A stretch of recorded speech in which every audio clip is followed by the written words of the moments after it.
Om Namo Bhagavate Vasudevaya.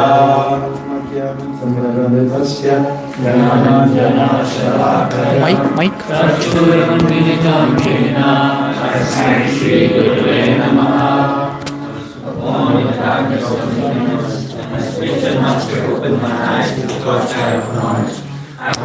Respectful obeisances unto you. Namaskritya Naram Chaiva Narottamam Devim Saraswati Vyasam Tato Jayam Murtiyaraye.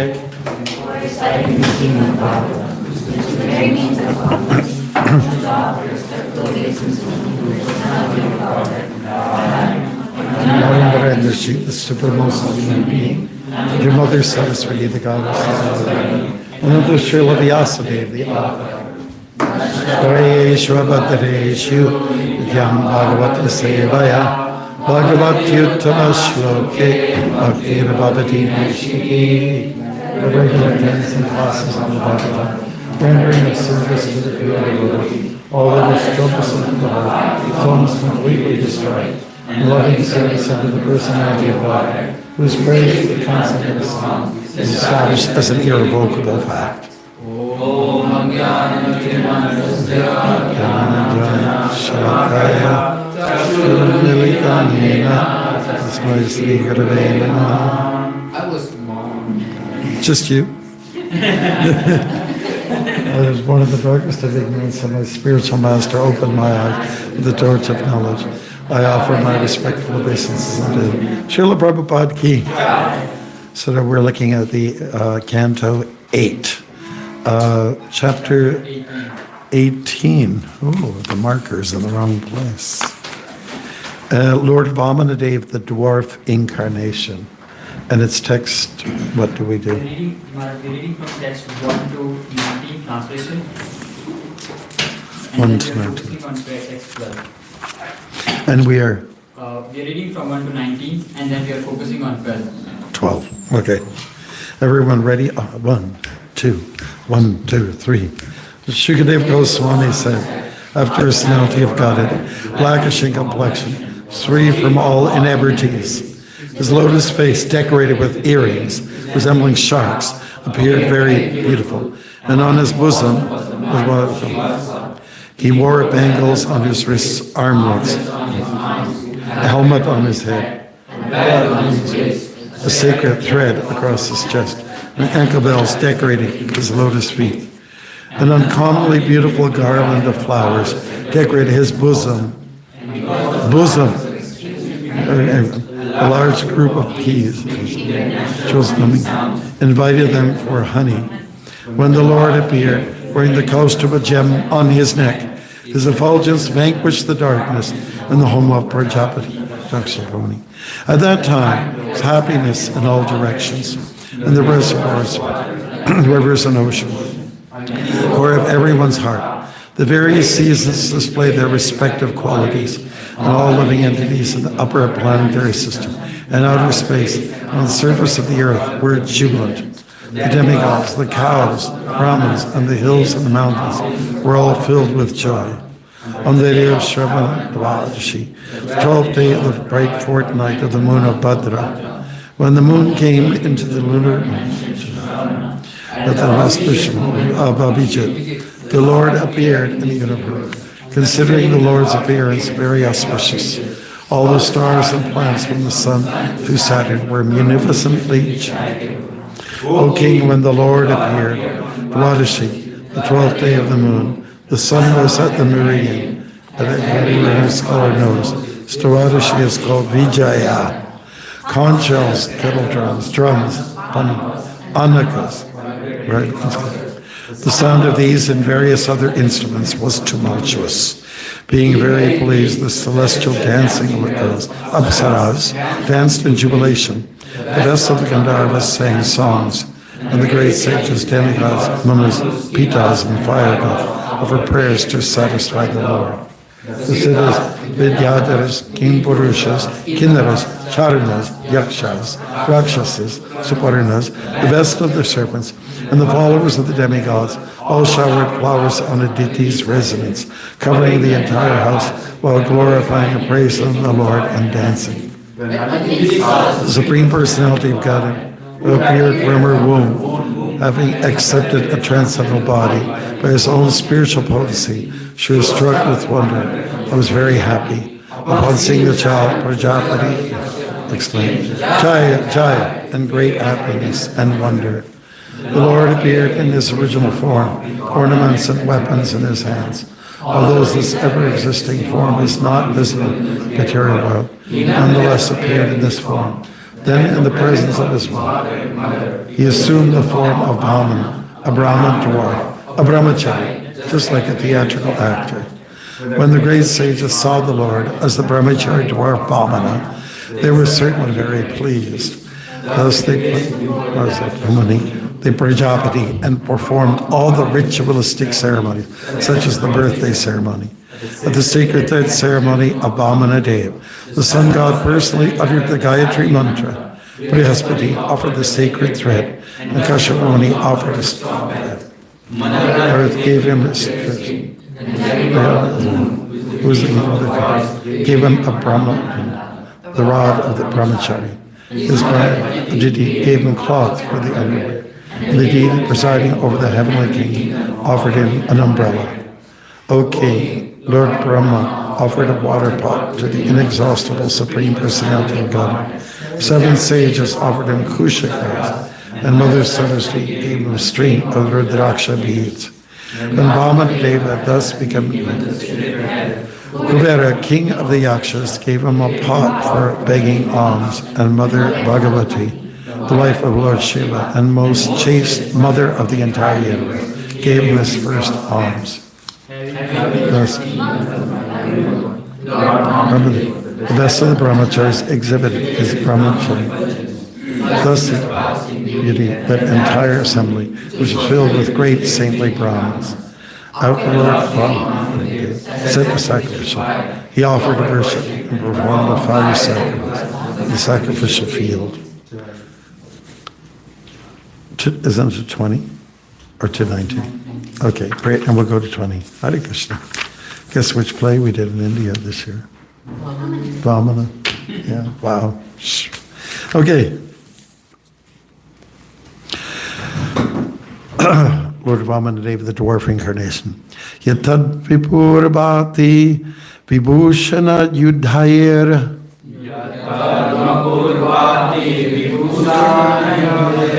Avyakta Chit Vyaktam Adhariyat Harihi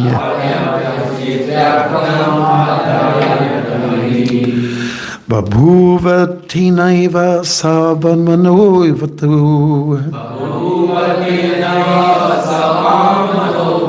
Samprasyatur Divya Gathiriyata Nattaha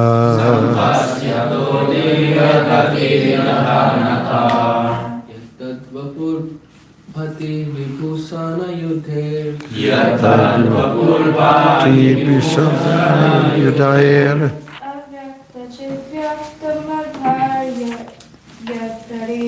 Avyakshadishyatam Adhariyat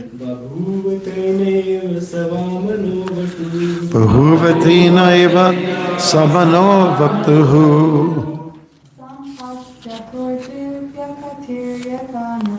Samprasyatur Devya Kathiriyata Nattaha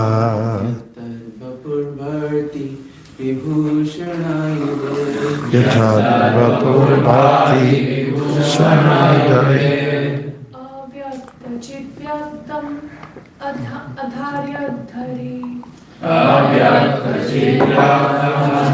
Adharihi Bahuvati Naiva Sabanovatu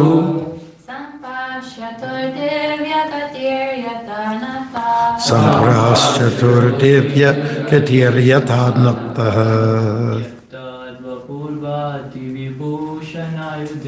Yatad Vapurbhati Vibhushanayudhair Avyakta Chit Vyaktam Adharayat Harihi Peneva Savamano Bahuvatinaiva Savamanovatu Vashaturdiv Yatir Yatanata Yatadva Purbati Vibhushanari Yudair Yakachit Yaktam Dariyatari Bhavute Tenuvyasa Vamano Vatu Bahuvatinaiva Savamanovatu Samprasat Divya Gatir Yatanataha Yattadva Purvati Vibhushanaya Yatadva Purbhati Bhushanaya Tam Adariyatarihi Bahuvatinaya Savamanovatu Samprashatur Divya Gatir Yatanataha Yat which Tat that Vapahu transcendental body Bhati manifests Vibhushana with regular ornaments Ayudahai and with weapons Avyakta unmanifested Chidvaktam spiritually manifest Adharayat assumed Harihi the Lord Bahuva immediately became Tena with that Eva certainly Saha he the Lord Vamanaha dwarf Vatuhu a Brahman brahmachari Sampashyataho while both his mother and father were seeing Divyagatihi whose movements are wonderful Yata as Nataha a theatrical actor. Translation. The Lord appeared in his original form. Let's do it. The Lord appeared in his original form with ornaments and weapons in his hands. Although this ever-existing form is not visible in the material world, he nonetheless father and mother, he assumed the form of Bhamana, a brahmachari dwarf, a brahmachari, just like a theatrical actor, and purport by His Divine Grace, A.C. Bhaktivedanta Swami Prabhupada. The word Nataha is significant. An actor changes dress to play different parts, but is always the same man. Similarly, as described in the Brahma Samhita 5:33-39, the Lord assumes many thousands and millions of forms, Advaitam, Achutam, Anadim, Anantarupam, Adyang, Purana, Purusham. He is always present with innumerable incarnations. Thank you. Ramadi Murtishu, Kala Niyamena Tishtan, Nana Avataram Akarod Bhuvanesha Kintu. Nonetheless, although he appears in various incarnations, they are not different from one another. He is the same person with the same potency, the same eternity, and the same spiritual existence, but he can simultaneously assume various forms. When Vamanadeva appeared from the womb of his mother, he appeared in the form of Narayan with 4 hands equipped with the necessary symbolic weapons, and then immediately transformed himself into a brahmachari, Vatu. This means that his body is not material. Yes. One who thinks that the Supreme Lord assumes a human body or a material body is not intelligent. He has to learn more about the Lord's position. Yes, position. Very good. And let's see. As confirmed in Bhagavad Gita 4:9, Janma karma chane divyam evang yoveti tatvataha. One has to understand the transcendental appearance of the Lord in his original transcendental body, such Chid Ananda Vigraha. Haribol! Thank you very much. So first of all, I just want to say it's good to be back in the nest, back at home, here in New Rimanadam with all the great devotees, and you are all wonderful souls to come and surrender yourselves to the Lord. This is pretty remarkable. In Kali Yuga, most people are very surrendered to Maya, but you've decided not to do that. Haribol, heroes, Jai. Okay, this story is about Vamanadev and his appearance. And it has a lot of parallels to when Krishna was born. Krishna was born to Vasudeva and Devaki in the prison, and he first appeared as Vishnu, with 4 arms. And all the regalia, And then at the request of his mom, he appeared as Krishna. So it's similar. Vishnu appeared first, then Vamana appeared as a young brahmachari. He was a short guy, and the paradoxical dynamic here is that he was going to end up being very big. So everybody, upon seeing him, this guy is cute and small, and will he ever grow up? You kind of wonder, you get this kind of people. I know one of the boys who played Vamana with us, he's actually about 5 feet 9 inches maybe, and he's from a Zulu background. He has fine features, and he's a little bit on the thin side, but he was our best choice. He was our shortest guy, and it worked. He just worked. You have to sort of make believe, and we had him sort of walking across the stage as if he's walking for the first time, and he did on his knees, and then he falls and goes, and then his father picks him up. It was totally enjoyable. Every time we do that scene, everyone just goes, yay. And then he dances with his mom and dad. His father is Kashyapa Muni, who fathered many children, and his mother is Aditi. But what is significant is that he had some, in his appearance, he had some paraphernalia with him, but additional gifts were given. He was loaded down. Now, whenever I go to India, and this is true of any sannyasis, I would get about 12, on the average, 12 garlands a day, just in different locations, wherever you go. If you go to a meeting, they give you a garland. If you go to someone's home, they give you a garland. Or someone has some prasadam, they give you a garland. And when you go to somebody's home, it might be 5 garlands, So you get, let's say, full of, greetings in the way of, dressing yourself. I guess a dress of flowers, I guess. But it's all just expressing the, what a birthday is supposed to be. It's supposed to be a time to honor the person who's born. And the original idea about Christ's birth is that people from the Orient, some kings, Maharajas, that was portrayed with turbans on. At least when I was a kid, they were very dark, and they came with gold, frankincense, and myrrh, and these are like beautiful offerings to give to a child, which of course is handled by the parents. So that is the custom. It's not so much to do with buying gifts and giving to everybody except for Jesus. The concept is different. You honor the person. It's his birthday. How many people have had a birthday recently?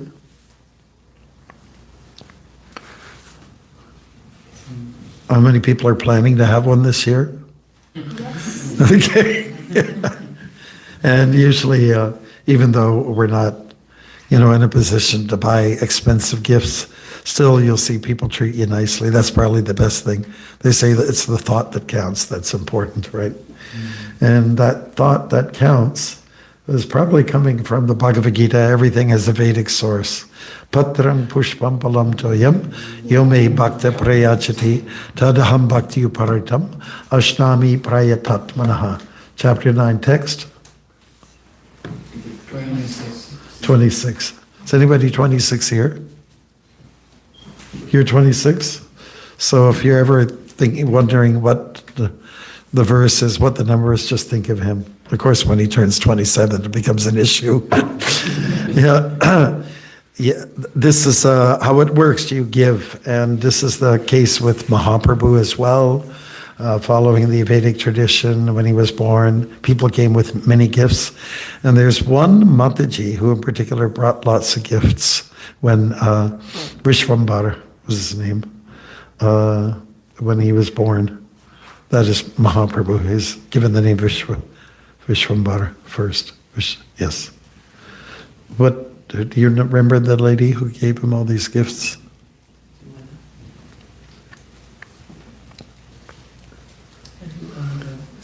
I'll give you a hint. She's married to Sita Thakurani, yeah.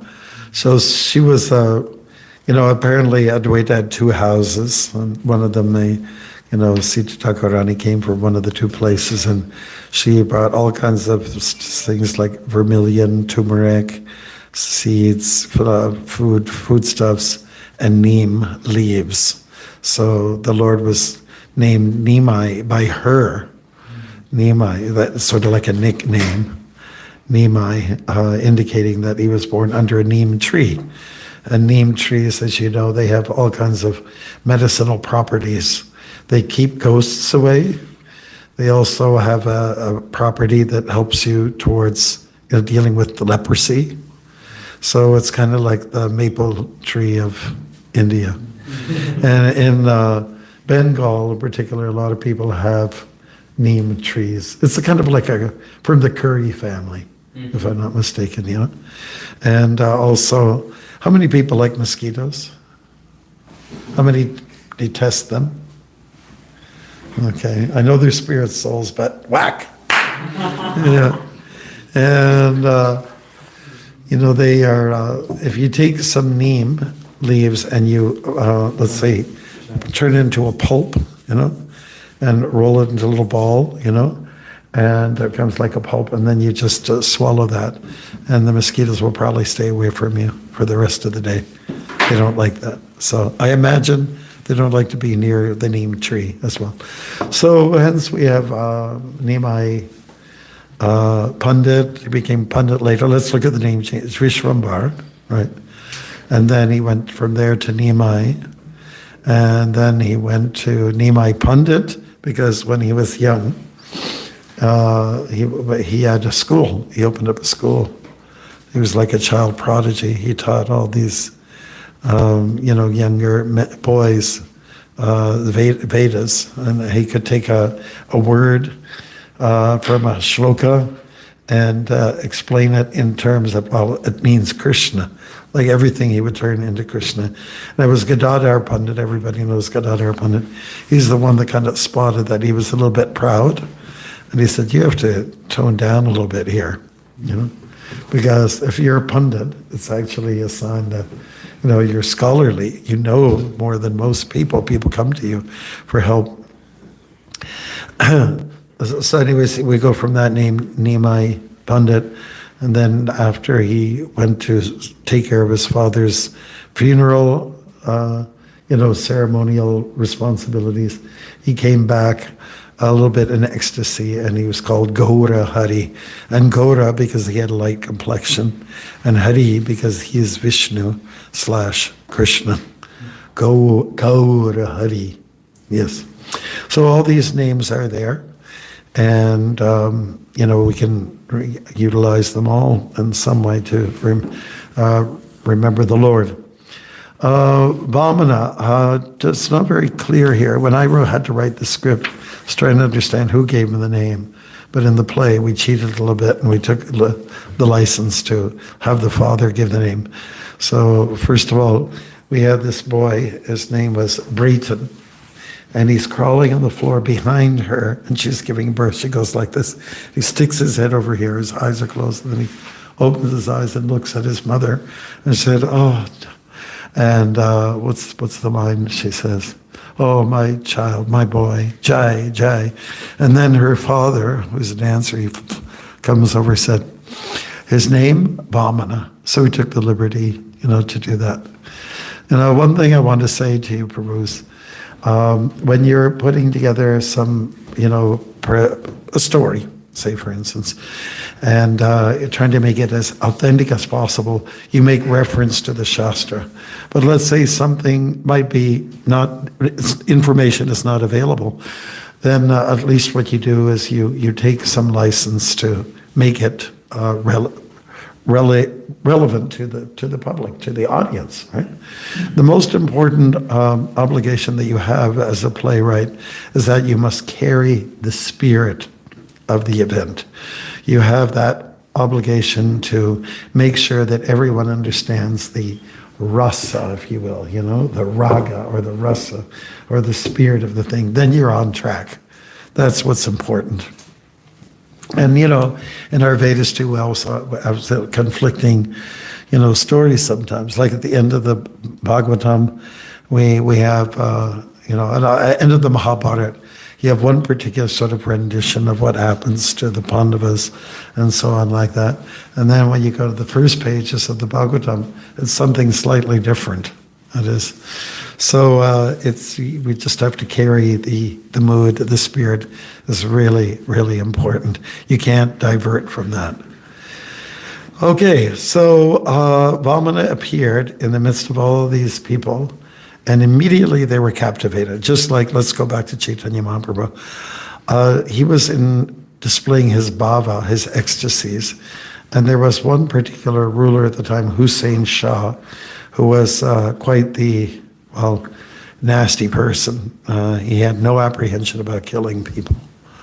He had no, and especially if they came from a Vedic background, and he was one of those who was quite ruthless. And you can read about him in the Chaitanya Charitamrita. Now, when Lord Chaitanya manifested his bhavas, his ecstasies, Hussein Shah was very, very taken by him, as everyone was. Like at that time, I don't know if the Christians came there, but at least the Muslims were there, and of course the Hindus have been there since time immemorial, and Buddhists had already been made their inroads into India. Anybody who saw Mahaprabhu going through these changes, physical, bodily transformations, they were all in awe. It was like a show for them, and not one that beckons, like applause, but they were just everyone was very much wondering what it means to be in another world, and they saw it in him. There was no one else that seemed to manifest these things. He had already taken sannyas, and these things were going on. And it happened after his father passed away. He started to have all these ecstasies. Yeah, and it was Hussein Shah who told some of his men, "You lay a hand on him, and you're going to be dead." Like he was that committed. He was that much, let's say, in love with Mahaprabhu. So it's a very auspicious thing if you actually come in contact with an incarnation of the Lord, which could be God directly. And, it's something that doesn't happen in many people's lives. But should we be concerned about that? Should we wait for Kalki Avatar? If you're going to wait for Kalki Avatar, you'll get a lot of rounds done. You might do a lot of steps when it comes to walking. You might have had, millions and millions of plates of prasadam by the time you got there. It's like waiting for the Messiah. In the Old Testament, they talk about the Messiah coming, God coming, and he's coming. He's going to have a second coming, the Christians believe. So we may not have that fortune, but here's what is, I would say, I call it a way to compensate. Mahaprabhu appeared not so long ago. When we look at the avatars, we're talking about big space of time. The timelines are like thousands, millennia sometimes, millennia. That's why I'm kind of joking, You'll have to wait around. You'll have to take a few births. But Mahaprabhu was here not so long ago, so that's quite auspicious, isn't it, really? And another thing to consider is that the Lord appears here in Kali Yuga as the Nam Rup, the form of the name of God. Now, that should be good enough. That should settle the matter, It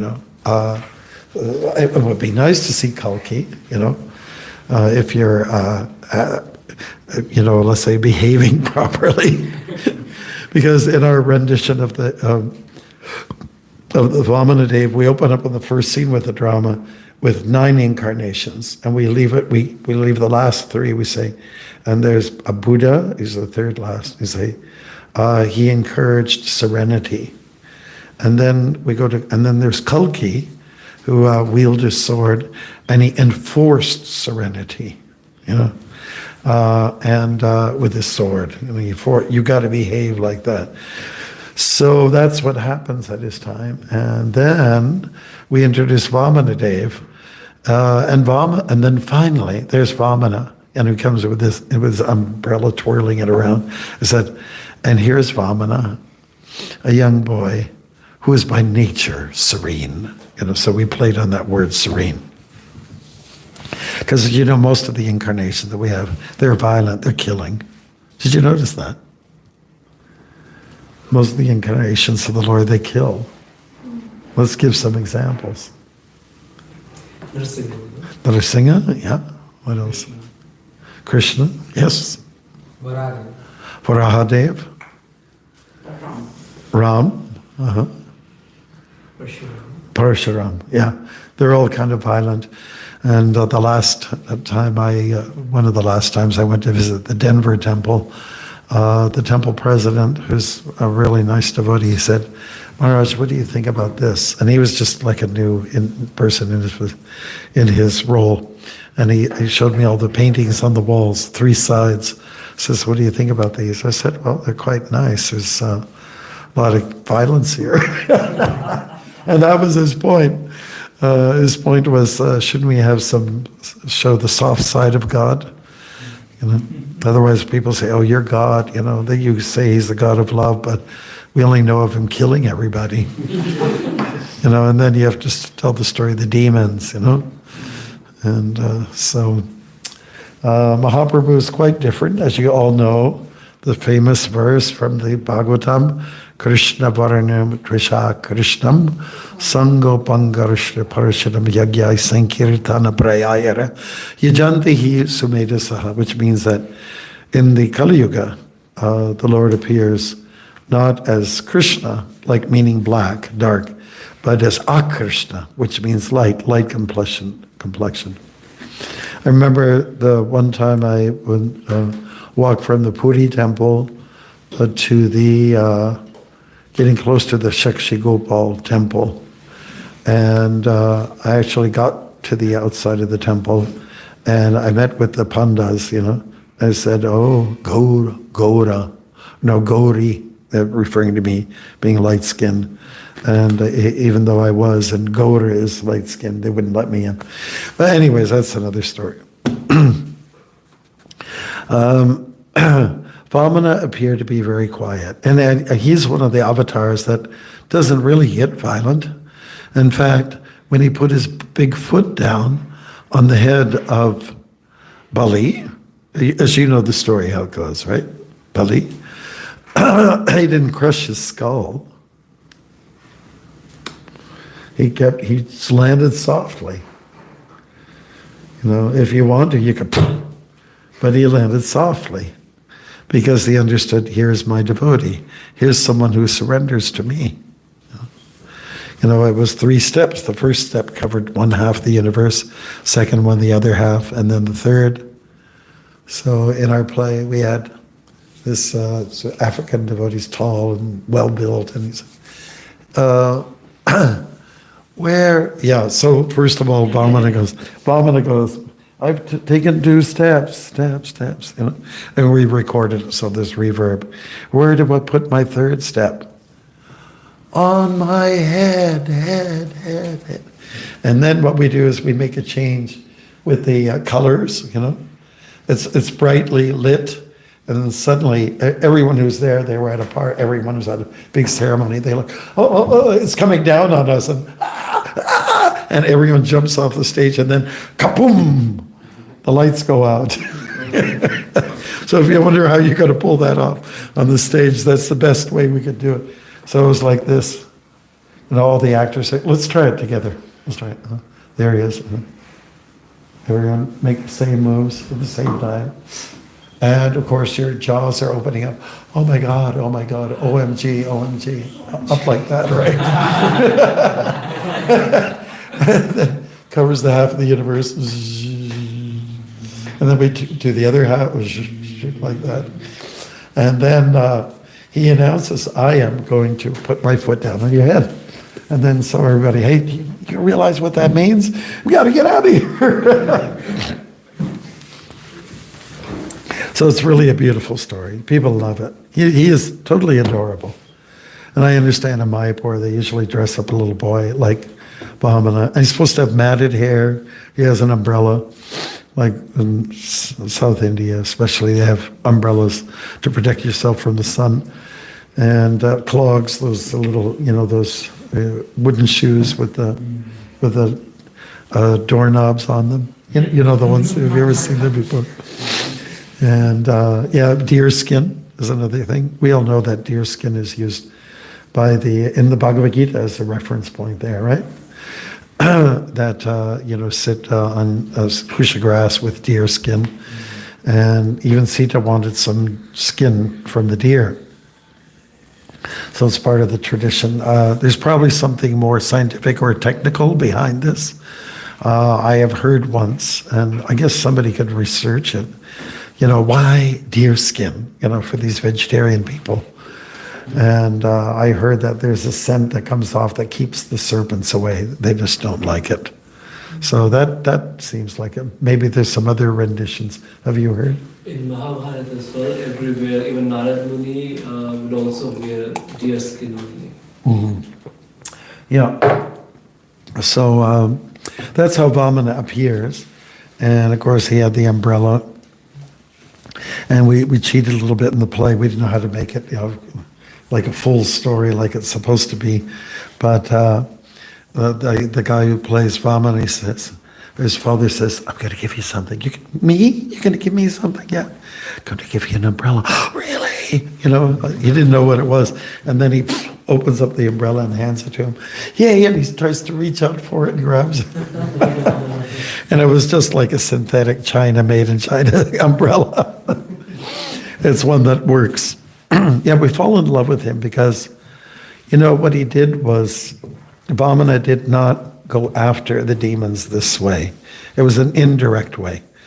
And his way was, he came to take birth, because Kashyapa Muni is a very powerful yogi, and his wife Aditi gave birth, much like what we hear about Vasudeva.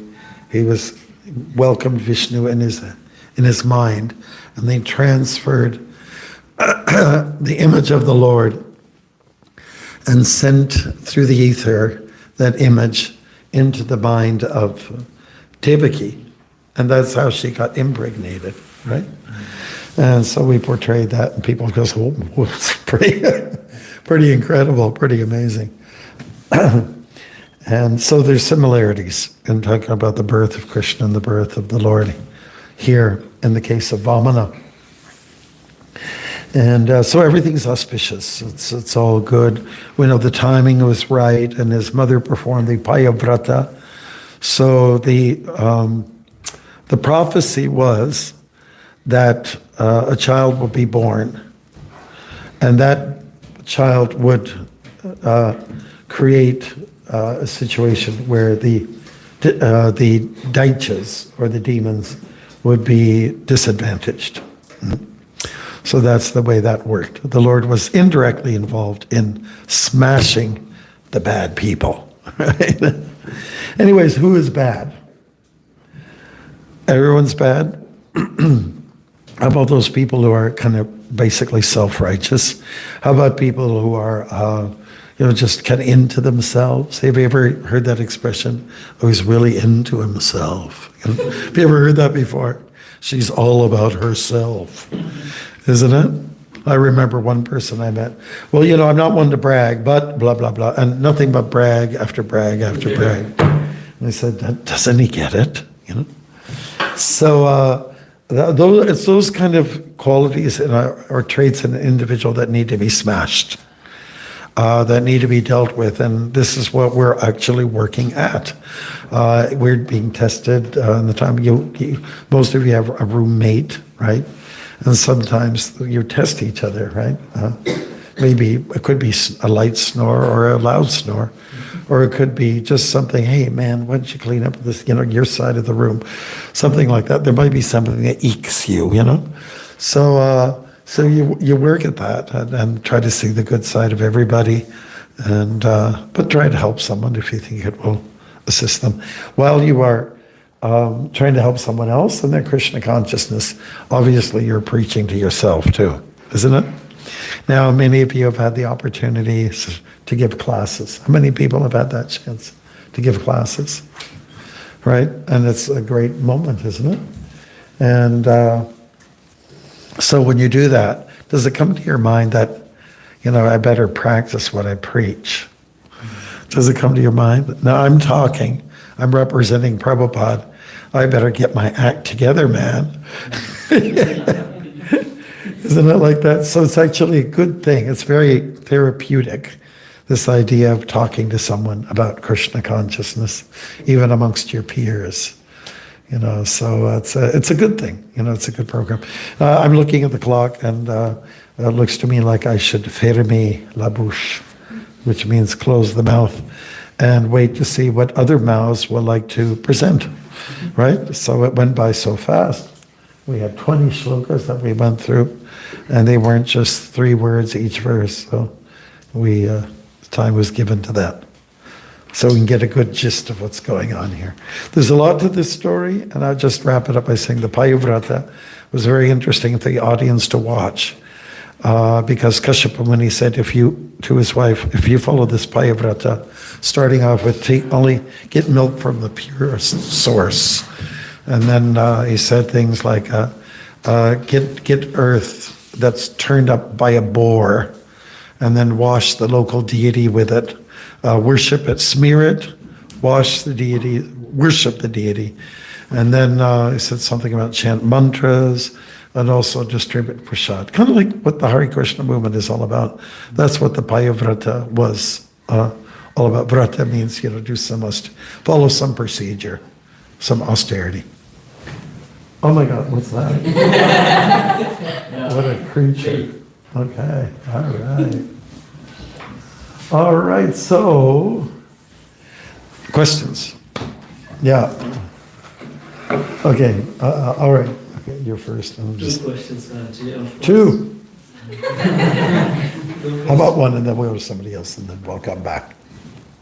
First one, Kashyapa Muni, here in some of the verses he was mentioned at Prajapati Kashyap, and at most of the places he was mentioned as Muni. So the shift of, because it was specifically emphasized on Prajapati Kashyap. Yes. So what's the difference? Well, a Muni is like a sage, you know, somebody who's like a holy man, right? And Narada Muni, all the Munis that are there, Devarshi Muni, they're all just saints. They lead a saintly life, a simple life. And so this Prajapati was quite saintly, you can say. When you look at somebody like Daksha, who also fathered many children, he didn't have that same disposition. He was more like a proud Kshatriya type, if anything. So it just means somebody who's very Krishna conscious. Muni, that's what it means. So it's kind of like his career, his service to others. When you have that stamp on top of you, if you're a Muni, it usually requires training and so on. Because he's a Brahmin, Yeah. his son Indra, he's Kshatriya. Mm-hmm. Major points are made about this by Bhakti Siddhanta Saraswati Maharaj, and also by our own Shastra conclusion. But your quality is based on your guna and karma, your position in society. guna and karma, which is your nature and your behavior, guna and karma. So definitely Indra showed more of the spirit of a Kshatriya, involved in battles, acquiescing, Kshatriyas, they want to own things, they want to be in charge, And so that so some of the early Prajapatis gave birth to all kinds of different personalities and creatures, different. I don't know how they did it. How did a crocodile come out of a lady's womb? I mean, I'd like to see that one. No, but birds and everything, it all kind of happened simultaneously. That whole idea of evolution is not accepted, Darwin's theory, which he says, I simply allowed myself to speculate on the matter. And he had no reference. He had no disciplic succession. And then he got he went crazy. Where was the duck-billed platypus? Is that in the... Galapagos Islands. Which part of the world? Oh, yeah. And he saw that and said, well, it's a bird, but it's a mammal. His whole theory about how everything started in a sort of a simplistic manner and then became more complex as time goes, ending up with the mammals. We don't buy into that. But we do accept the evolution that an individual soul goes through, which is first, when you first fall down, you don't fall down. It's not a great fall down. Prabhupada said you usually enter into the body of a god or a demigod, where you're in charge of things, because you want to be in charge. That's why. And then after that, you fall down to a lower species. And then gradually, every successive life is slightly more progressive or advanced, more refined, let's put it that way, until you get to the human form of life. So that's how that works. Is that okay? Let's slip on over. Okay, yeah, I saw you after that. We'll go to you. This is for the first time I read about Brahmadanda. About which? Brahmadanda or something? Brahmachari Danda. Oh, yeah. We do know about Sannyasi Danda, and it signifies to control over mind, words, and actions. But what does this mean? Which Brahmadevi? What does this mean? Elon Musk, he goes like this. What does this mean? The Brahmachari? Brahmachari Danda. Well, he also had a disposition as a Brahmachari. First of all, he was born of a Brahmin father, and so he was Brahminical. Usually you take after your parents. That's the DNA. Often, not always. And so he had a kamandalu, and he had like a rod, like a stick. Not exactly a danda like we have, but what was common in those days, looks like the Rudraksha beads, matted hair, and that's a little bit of a description. He was a brahmachari. He's very detached from the world, like Shukadeva Goswami, kind of individual, just very aloof from everything. So that's how he qualifies as a brahmachari. And he didn't tease the girls. Yeah. And anybody else? Same question. Oh, really? Wow. Did you guys talk this over before you? Okay. Good. Anybody else on this top? Yes. Oh, okay. I don't remember the exact verse in which we read this, but it was written untimely death and war. I assumed that only untimely death was when a person commits suicide. So how is death in a war untimely? I thought it was all planned, that this is how, What is your reference? one of the purports, I can't. One of the purports, okay. You follow the classes back. Classes back. Okay, and so you just, I would just be speculating if I don't know exactly your referencing. I will find it. Homework! Yay! All right. And then back to you. Maharaj, in the same verse it was mentioned the word nata, which means actor. Yeah. So, when we act in this material world, when an actor portrays different characters, just like he puts himself aside, he acquires some other character, some other Right. soul in his body. So is it some other soul in his body, or it's just the expansion of the same soul, like playing the negative characters extremely? Well, it's like he's trying to enter, his soul is trying to jump inside to somebody else's body. That's what he's supposed to try to do. Understand the other individual. Go outside of his own little framework, get out of his comfort zone, and enter into someone else's zone. That's the idea. It's not that that's what actually happens, but he tries as best as we can. Some of these actors, like in Bali and all that, that play role out the whole Ramayana, some of them go into trance, before they become Ravana or something like that, or Ram, just to pick up on the spirit of the thing, and so it's just more or less the mood or the spirit that you take up that's what is actually going on. So pick up on the mood, like just we encourage devotees, pick up on the spirit of Prabhupada. Those who are new, read his book, read books about him. Why do we say that? We say it so that you can understand his mood, you can understand his spirit. It's very helpful, and there's so many instances there in the annals of Srila Prabhupada's life that explain, what was his attitude towards this or that? How did he handle different cases? So from the pure devotee's point of view, we want to study that. We want to actually, embrace that and let's say express that in almost like the same way as he had done. So that's the idea. When let's say we're going to do a play together. Shall we do a drama together, folks? Okay, we give everybody a character to play. We would then ask you to, do a character study. Like if you're doing a Shakespearean play, you understand like Merchant of Venice or anything like that.